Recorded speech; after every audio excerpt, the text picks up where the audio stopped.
어제가 종교개혁 기념일이었습니다. 이 종교개혁 기념일이었기 때문에 오늘 좀 말씀을 거기에 맞는 그 말씀을 같이 좀 나누고자 합니다. 이 종교교육은 독일의 카톨릭 신부였던 마틴 루터가 1517년에 로마 카톨릭 그 당시의 교회의 그 부패와 타락을 지적하면서 교회를 새롭게 했던 그러한 신앙 운동입니다. 당시 이 교회에 단적으로 부패함을 보여줬던 게 뭐냐면 면죄부 판매였어요.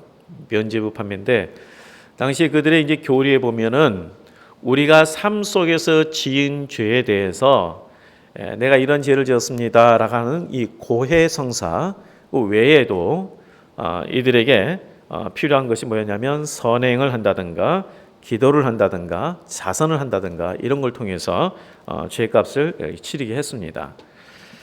그리고 이제 이러한 과정을 다 거치면 이제 죄에 대해서 용서함을 받았다. 이제 그래서 면죄부를 이렇게 준 거예요. 뭐 거기까지는 뭐 어느 정도 좀 이해가 되죠. 왜냐하면 이제 우리 사회에서도 어떤 죄를 지면 법원에서 예를 들어서 뭐 사회봉사 뭐 100시간, 200시간 뭐 이런 식으로 때리잖아요. 그런데 이제 점점 이 부패하면서 어떻게 되냐면 아예 면죄부를 돈 받고 이제 팔게 된 거예요. 그렇게 되니까 이 부자들은 아무리 많은 죄를 져도 항상 면제가 되는 거죠. 하나님 앞에서 참회함이 없이 돈만 주면 죄를 용서받게 되는 거예요. 이러한 일들에 대해서 아주 그 부분이 극적으로 드러나는 것이 성 베드로 성당, 지금 현재 교황청에 있는 성 베드로 성당 개축할 때에 레오 10세 교황이 면죄부를 이제 대대적으로 판매를 하게 됩니다. 그러면서 마틴 루터가 종교 개혁을 하게 되었습니다. 이처럼 이 교회를 바로 세우기 위해서 일으켰던 종교 개혁, 바로 그것에 의해서 우리 개신교가 나왔는데, 네, 안타깝게도 오늘날 우리 한국 개신교의 모습이 그러한 개신교의 후의 모습에 부끄러운 모습을 많이 요즘 보이고 있습니다. 기도할 때도 세상적 가치가 들어온 것에 대해서 언급했는데 정말 이 돈과 성공, 명예 이런 것 같은 이 세상적 가치가 교회 안에 들어오면서 교회의 성숙보다는 신앙의 성숙보다는 어떠한 양적인 팽창, 성장을 추구하였고 그래서 큰 예배당을 지은 것이 그것이 교회의 능력으로 생각하게 되었습니다. 그래서 이 하나님 말씀 그대로 믿고 순종하는 신앙보다는 또한 이 땅에서 복받는 삶에 치우치는 기복신앙으로 나가게 되었습니다. 하나님의 뜻보다는 자신의 뜻을 이루는 신앙, 자기 중심적인 신앙하고 나아가고 있는 거예요. 예수님께서 마태복음 5장 13절에 너희는 세상의 소금이니 소금이 만일 그 맛을 잃으면 아무 쓸데없어 밖에 버려져 사람에게 밟힐 뿐이다. 이렇게 말씀하셨습니다. 우리가 소금인데 소금의 맛을 잃으면 버려져서 밟힐 뿐이다. 그런데 오늘 우리의 모습이 이러한 말씀 그들의 모습이 아닌가. 그러므로 이제 우리는 이러한 잘못된 신앙에서 회개하여 바른 신앙으로 돌이켜야 합니다. 곧 하나님 중심의 신앙으로 나가야 합니다. 우리가 교회를 다닌다는 것과 교회의 어떤 직분 그 자체가 우리를 그리스도인답게 살도록 보장하지 못합니다. 이건 목회자도 마찬가지예요. 우리가 하나님을 의식하지 않는, 우리 삶 속에서 하나님을 의식하지 않는 이 삶의 불신앙을 막아야 돼요. 우리가 머리로는 하나님 믿지만 삶 속에서는 하나님을 인정하지 않는 이 삶의 불신앙이 우리 가운데 얼마나 많은지 몰라요. 그래서 주여 주여라고 부르는 자가 아니라 오직 하늘에 계신 아버지의 뜻대로 행하는 자라야 천국에 들어갈 것이라고 말씀하셨던 주님의 그 말씀, 경고를 우리가 되새겨야 됩니다. 회복의 길은 내 스스로가 얼마나 하나님으로부터 떠나 있는가 이것을 깨닫는 데에서 시작이 됩니다. 근데 안타깝게도 우리가 하나님으로부터 떠나 있음에도 그것을 심각하게 생각하지 못하는 경우가 많아요. 우리가 하나님 말씀을 멀리하고 순종하지 않음에도 그것이 신앙의 위기인 것을 몰라요. 우리 성도님들, 우리 올해 초에 우리가 하나님 말씀을 읽어보자, 통독해보자 그렇게 했는데 지금 현재 어떻게 지금 진행되고 계십니까? 하나님 말씀을 우리가 가까이 하지 않고 말씀대로 우리가 순종하려고 정말 이렇게 애쓰지 않고도 이것이 신앙의 위기인지를 모르고 있어요. 우리가 혹 교회에 나오는 이유와 신앙의 의미가 나에게서 잊혀져 감에도 불구하고 영적인 병이 들었다는 것을 자각하지 못하는 경우도 있다는 거예요. 그러므로 우리가 하나님으로부터 얼마나 지금 현재 내가 멀어져 있는가 이것을 심각하게 깨닫고 돌이켜야 합니다. 내가 병들었다는 것을 아는 것은 그나마 희망이 있어요. 아, 내가 영적으로 뭔가 지금 현재 잘못되어 가고 있구나. 하나님으로부터 많이 멀어져 있구나. 이것을 깨닫는 것은 그래도 희망이 있어요. 희망이 없는 것은 어떤 사람이냐면 중독자. 우리 아시죠? 중독이 무서운 게 뭐냐면 이 사람의 공통적 특징이 뭐냐면 본인이 중독이라는 것을 인정을 안 해요. 인터넷 중독 걸린 그 학생 그 자녀들 보면 자기가 인터넷 중독이라는 것을 인정을 안 해요. 우리가 정말 이 세상에 중독되어 있는데 이것을 인정을 못 해요. 이 본문의 말씀은 하나님이 우리에게 요구하는 신앙의 자세가 어떤 것인지를 보여주고 있습니다. 그것은 철저히 하나님 중심의 신앙을 가지라는 거예요. 자, 하나님께서 이스라엘 백성들에게 약속한 이 가나안 땅에 들어가자마자 가장 무엇을 할 걸 말씀했냐면 돌단을 쌓고 거기서 번제를 드리라고 그랬어요. 바로 이 약속된 그 땅에서 하나님의 백성으로 살기 위한 헌신을 드리라는 거죠. 그런데 이 헌신하는 제단을 쌓는 데 있어서 좀 특이한 점이 있어요. 그게 뭐냐면 돌단을 쌓을 때에 다듬지 않는 돌로 쌓으라는 거예요. 5절에서 6절 말씀에 보면 그 말씀이 있죠. 돌단을 쌓는데 그것에 쇠 연장을 대지 말고 다듬지 않은 돌로 제단을 쌓아라. 이렇게 되어 있습니다. 이게 무슨 말일까요? 다듬지 않는 돌로 쌓아라. 오늘날 이 건축술이 아주 그냥 더 발전해서 웅장하고 아름다운 빌딩들이 많이 세워지고 인테리어에 대해서 얼마나 관심이 많은지 몰라요. 그렇죠? 어디 가더라도 인테리어가 아주 좋은 데 보면 야, 참 좋다. 여기 또 한번 와야겠다. 이런 생각이 들잖아요. 세계에서 가장 아름다운 이 건축물 선정된 것을 본 적이 있습니다. 참 예술성이 뛰어나고 정교함이 있고 웅장해요. 종교 건물은 더해요. 우리 인도에 우리 많이 들으셨죠? 인도의 타지마할 굉장히 아름답다고 그러죠. 티벳의 포탈라궁 참 이 자연에 너무 어울리는. 그리고 성당으로는 소피아 성당이라든가 그리고 스페인의 그 뭐 정말 천재적인 건축가 가우디가 제작한 파밀리아 성당 아주 뭐 웅장하고 너무너무 아름다워요. 이 내부 인테리어 쓰이는 자재로서 가장 뛰어난 자재로 보면 대리석과 원목입니다. 이 대리석 우리가 너무나 잘 아시죠? 엄청난 비용이 들어갑니다. 원목도 수백 년 된 아름드리 나무를 잘라서 이 제재한 값비싼 그러한 자재들입니다. 그래서 아주 그냥 뛰어난 예술 작품 같은 그런 건물에 이런 것들이 많이 쓰이죠. 그런데 하나님은 뭐라 그러냐면 다듬지 않은 돌로 제단을 쌓으라고 말씀하셨어요. 아니 뭐 대리석이나 좋은 것으로 쌓으라는 게 아니라 다듬지 않는 돌. 이 다듬지 않는 돌은 어떤 돌입니까? 광야에 구르는 돌이에요. 그냥 광야에 그냥 굴러다니는 돌. 장식도 꾸민도 없는 평범한 돌이에요. 그런데 왜 이런 평범한 돌로 제단을 쌓으라고 하셨는가? 이왕 돌 제단을 하나님 앞에 드리려면 대리석으로 아주 뭔가 좀 쌓아야 격이 맞지 않겠습니까?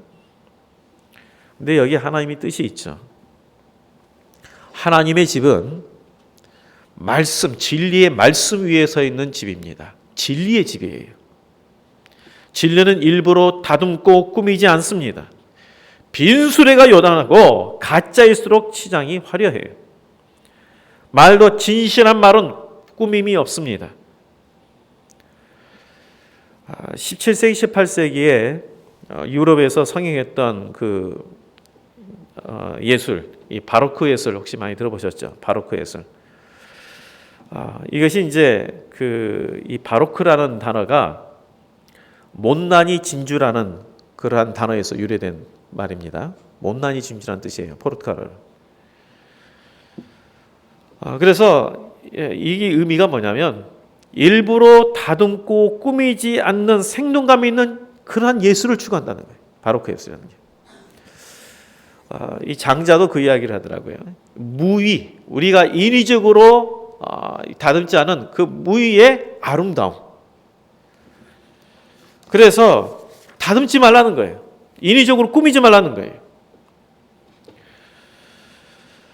진실은 만들어지거나 다듬어지지 않습니다. 그대로 있을 뿐이에요. 그래서 하나님은 다듬지 않은 돌로 제단을 쌓으라고 말씀했어요. 곧 인위적으로 하나님을 만들거나 섬기지 말라는 거예요. 인위적으로. 우리가 원하는 대로 다듬고 만드는 신앙을 버리라는 거예요. 신앙은 철저히 하나님 중심의 신앙이 되어야 합니다. 그런데 오늘날 우리는 너무나 인위적으로 가공을 해서 내가 만든 하나님을 섬기고 있어요. 내가 만든 하나님. 어떤 하나님입니까? 내 옆에서 항상 부족함이 없이 나를 채워주는 수호신과 같은 하나님. 그런 수호신이에요. 내가 급할 때는 119를 항상 부르듯이 그렇게 존재하는 그런 119예요. 그리고 내 소원을 말하면 들어주는 램프 요정과 같은 그런 존재로 우리를 만들어버렸어요. 그래서 안 들어주면 뭔가 효용가치가 없는 것 같아서 멀어져 버리고, 입으로는 하나님을 고백하지만 그러니까 인격과 삶에는 변화가 없는 거예요. 신앙생활을 수십 년 해도 변화가 없어요. 왜 그래요? 내가 만난 하나님을 섬기고 있는데 무슨 변화가 있어요? 하나님 말씀 그대로 믿지 않냐고 말씀대로 순종하려 하지 않는데 무슨 우리의 삶에 변화가 있습니까? 이것이 바로 오늘 우리가 회개할 부분이요, 돌이켜야 될 부분입니다. 더 큰 문제는 이러한 내가 만든 그런 하나님을 믿으면서 이게 참 믿음으로 생각하고 합리화한다는 거예요. 종교개혁의 선구자였던 루터는 이렇게 이야기를 했습니다. 하나님이 교회를 세우면 사탄도 마귀도 그 옆에 자기 소굴을 판다. 교회를 세우면 마귀도 그 교회 옆에다가 마귀의 소굴을 판대요. 오늘날 이 사단이 적극적으로 활동하는 영역이 어디냐면 이 세상이 아니에요. 세상은 어차피 사단의 영향 안에 있기 때문에 그냥 놔두면 돼요. 근데 그 노리는 곳이 어디냐? 바로 우리 성도들이고 교회예요. 그래서 모든 이단이 어디서 나왔습니까? 많은 이단들이 보면 어디서 나왔냐면 바로 교회에서 나온 거예요. 그래서 사단은 하나님을 안 섬기도록 그렇게 유혹할 뿐만 아니라 하나님을 제대로 섬기지 않도록 계속해서 유혹을 해요. 그 우상 숭배식으로 하나님도 섬기고 다른 세상의 가치도 섬기고 우상을 섬기도록 우리를 유혹하는 겁니다. 이스라엘 백성들이 가나안에서 하나님을 섬기면서 또한 그들이 그 땅의 신들을 섬겼어요. 이 부분을 하나님께서 계속해서 경고하셨어요. 근데 그들이 섬겼던 그 신이 누구냐면 바알이라는 신과 아세라라는 신이에요. 바알은 그 당시 농경 문화의 신이에요. 농경의 신. 아세라는 성장과 풍요를 준다는 여신이에요. 그러니까 이들이 새로운 하나님께서 허락하신 땅에 갔는데 농경 문화의 땅이에요. 그러니까 그것에서 우리가 잘 정착하기 위해서는 우리가 하나님뿐만 아니라 농경신인 바알도 섬겨야 된다. 그리고 더 우리가 잘 살기 위해서는 풍요의 신을 섬겨야 된다. 그래서 아세라를 섬긴 거예요. 우리가 잘 살려고 노력하는 것은 당연한 거죠. 그 노력에 합당한 대가를 받는 것. 그래서 많이 심는 자가 많이 거두는 것은 성경적이에요. 문제는 단지 잘 사는 데만 몰두해서 하나님도 잊어버리고 주님의 뜻을 저버리는 데 있어요. 위의 것을 구하지 아니하고 오로지 이 땅의 것만 구하는, 바로 거기에 있어요. 그래서 이스라엘은 이러한 마음이 있기 때문에 하나님께서 결코 다른 것을 섬기지 말라 하는데, 그 하나님을 자기가 만든 하나님을 만들어 놓으니까 안 듣는 거죠. 우리의 풍요와 잘 사는 데 있어서 하나님을 만들어 놓고, 그러니 다른 신도 섬기는 거예요. 신앙이라는 게 뭐겠습니까? 신앙. 정말 우리 사망에서 생명으로 인도해 주시고 하나님의 자녀 삼아 주신 그 놀라운 하나님의 은혜를 깨닫고 하나님의 말씀을 나의 삶의 지표로 삼고 순종하는 데 있어요, 신앙이. 그런데 오늘날 우리 많은 성도들이 이런 하나님의 말씀, 하나님의 뜻, 하나님의 나라를 구하지 아니하고 이 땅에서 좀 더 나아진 삶, 여기에만 몰두하고 있다는 거예요. 이게 바로 바알 숭배고 아세라 숭배예요. 이거는 또 우리가 뭐 경제를 무시하거나 우리의 현실을 무시하고 문화를 무시하는 이런 차원은 절대 아닙니다. 무엇이 우선적인가를 분별해야 된다는 거예요. 하나님을 믿고 교회를 다니는데 그 목적이, 우리가 하나님을 믿는 그 이유가 이 세상에서 잘됨에 있다면 다른 종교와 무슨 차이가 있습니까? 차라리 불교 다니기 낫죠. 매주 교회 안 나도 되고 그냥 절기 때 그냥 한두 번 나도 되는데, 거기 가면. 신앙은 하나님과의 인격적인 만남이 있어야 합니다. 하나님과 만남이 있어야 돼요. 그 만남 가운데 뭐가 돼요? 참으로 하나님의 사랑의 은혜가 이렇게 크구나. 내가 이렇게 하나님의 은혜 받은 자구나. 그래서 감사와 감격으로 하나님을 섬기는 거예요. 이게 신앙이에요. 그래서 이러한 신앙으로 우리가 신앙생활을 할 때 좀 더 시간이 지나면 지날수록 주님을 닮아가고, 그래서 하나님 나라를 구하고 이렇게 돼야 되는데, 우리가 하나님 인격적으로 만나지 못하니까 변화가 없는 거예요. 우리 10여 년 전부터 우리 한국 교회가 성장을 멈추고 침체가 됐습니다. 그렇다고 해서 전 세계 교회는 아니에요. 지금 다른 지역의 이 교회는 굉장히 부흥하고 있어요. 우리 한국 교회가 침체돼서 그렇지. 그래서 요즘에 다시 뭐 그냥 교회 성장을 굉장히 많이 외치고 있어요. 우리 그 교단에서도 뭐 교회 성장하면서 뭐 5개년 계획 세우고 막 그래요. 그런데 참 안타까운 것은 교회 성숙은 찾아보기 어려워요. 교회 성장을 참 많이 외치는데 교회 성숙에 대해서 외치는 사람 별로 없어요. 신앙생활을 오래 하면 오래 할수록 예수님을 닮아가야 하는데, 하나님의 뜻을 더 생각해야 하는데 심령이 더 무뎌지고 은혜를 잊어버리고 있어요. 성경적인 복, 이 복이 도대체 어떤 겁니까? 우리가 하나님 앞에 복을 구할 때 그 복이 어떤 복이겠어요? 성경에서 말하는 복과 이 세상의 복이 겹치는 부분도 있지만 달라요. 겹치는 부분도 있지만 달라요. 그게 뭐냐면, 정말 하나님의 복은 뭐냐면 하나님으로부터 쓰임받는 삶이에요. 그래서 이 세상에 영향을 끼치는 삶, 이게 복이에요. 이 아브라함에게 너는 복의 근원이 될지라 그랬잖아요. 네. 복의 통로가 되는 거예요. 우리가 신앙이 바로 서면 그 외에 우리에게 필요한 것은 자연스럽게 주어집니다. 예수님께서 말씀하셨듯이. 어떻게 해요?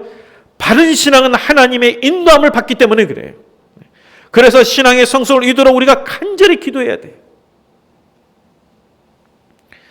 그래서 인격적으로 신앙적으로 우리가 바로 서지 못할 때 외적인 것에 더 집착하는 거예요. 그래서 하나님은 다듬지 않은 돌로 제단을 쌓으라고 말씀하신 겁니다. 인위적으로 너희들이 가공해서 나를 만들지 마라. 있는 그대로. 말씀대로 순종해라. 겉모습이 아니라 본질을 회복하라고 우리에게 말씀하고 있는 거예요. 인위적인 신앙, 내 중심적인 신앙을 회개함으로 하나님 중심의 신앙으로 나가라고 말씀하고 있는 겁니다. 참 이 말씀하면서 제가 답답해요. 정말 이 말씀을 정말 바로 듣고 있는지 답답해요. 성도님들, 오늘날 내 자신의 삶의 불신앙, 하나님을 입술로는 주여 주여 하지만 실제로 삶에서는 주님과 뜻과는 상관없이 살아가고 있는 이 삶의 불신앙을 깨닫고 하나님을 의식하고 동행하는 신앙이 되어야 합니다. 이 세상의 사고들이 아니라 하나님의 말씀이 나를 인도하도록 회개해야 합니다. 바로 그것이 오늘날 종교교육의 의미이며 하나님이 우리에게 원하는 신앙의 자세입니다. 이러한 신앙의 자세를 회복하는 우리 모든 성도가 되시기를 주의 이름으로 축복드립니다. 아멘. 기도하겠습니다. 하나님 아버지, 하나님을 섬긴다 하면서도 내 뜻대로 내 마음대로 섬겼던 이 불신앙을 주여 용서하여 주시고 다시 한번 하나님의 그 은혜를 깊이 깨달아 주님이 원하시는 믿음의 삶이 될 수 있도록 우리 모두를 감동감화시켜 주시고 붙들어 주옵소서. 예수님 이름으로 기도합니다. 아멘.